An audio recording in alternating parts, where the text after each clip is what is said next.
Ça a été la journée la plus longue, mais la plus passionnante aussi, parce que nous avons eu à aborder un certain nombre de sujets qui vont faire un grand bien à l'Église de Côte d'Ivoire. Aujourd'hui, la plus grande partie de la journée a été consacrée aux questions économiques.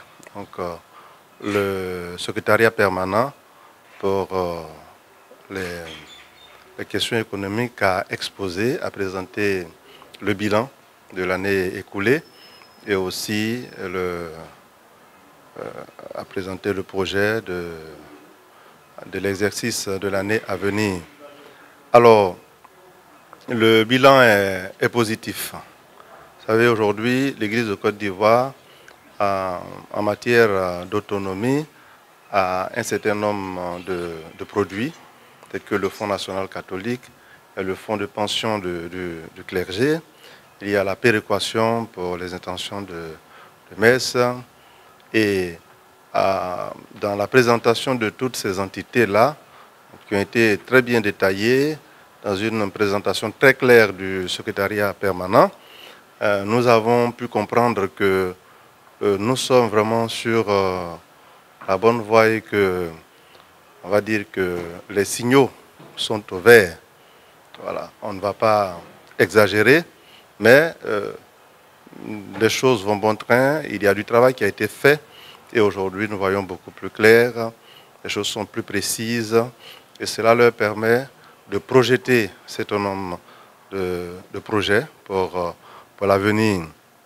Et en cela, ils nous ont présenté un plan stratégique que nous avons adopté plus ou moins en partie, un plan très, très ambitieux qui, s'il est réalisé à l'avenir, aidera l'Église de Côte d'Ivoire, disons, portera l'Église de Côte d'Ivoire à son autonomie, en entrant dans le système de gestion, comme les sociétés le font. On parle par exemple de la création d'une holding qui va regrouper toutes les activités économiques, tous les petits produits, pour les fédérer et ainsi constituer une force économique qui se positionnera vis-à-vis des structures et des institutions qui sont en place. Alors, ce qu'il y a à souligner encore de positif et de réjouissant, c'est que le Fonds national se porte bien.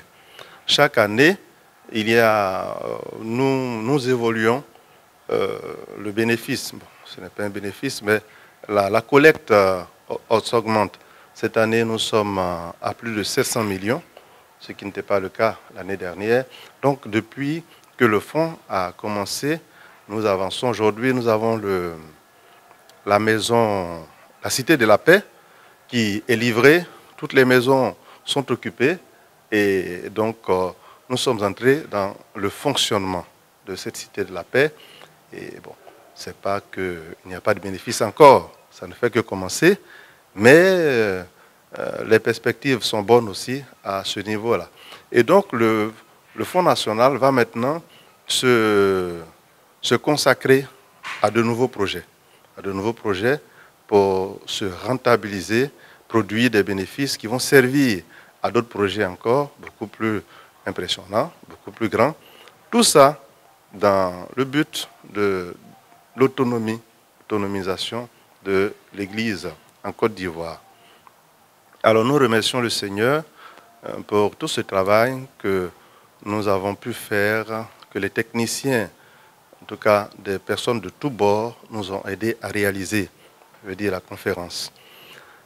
Et nous remercions aussi tous les chrétiens de Côte d'Ivoire, les catholiques, tout comme les personnes de bonne volonté qui nous accompagnent de leurs ressources, de leurs biens, s'agissant du Fonds national catholique. Il y a aussi le PAGN qui se porte très bien. Donc vous avez aujourd'hui, nous n'allons pas donner dans le triomphalisme, mais humblement, nous pensons que les choses avancent positivement.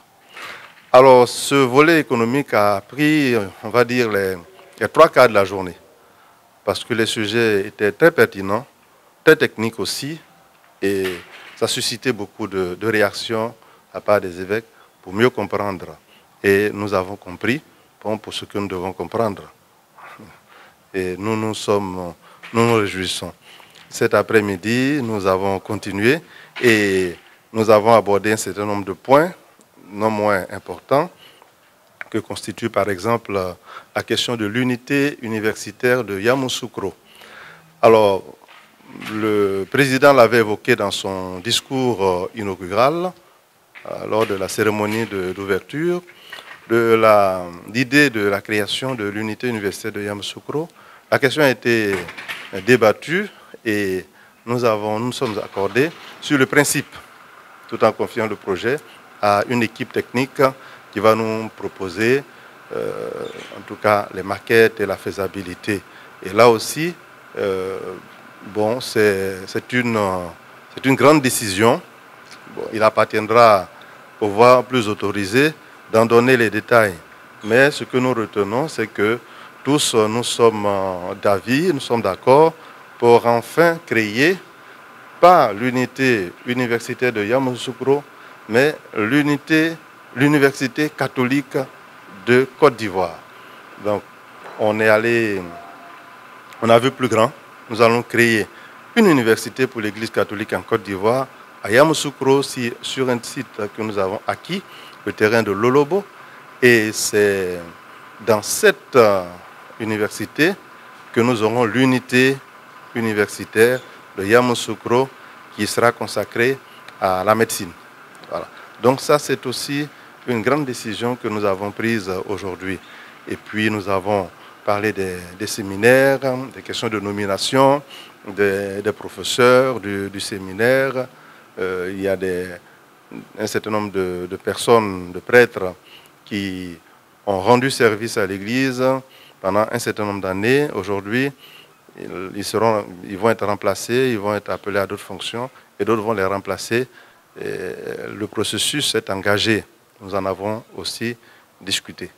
Voici en gros ce que nous avons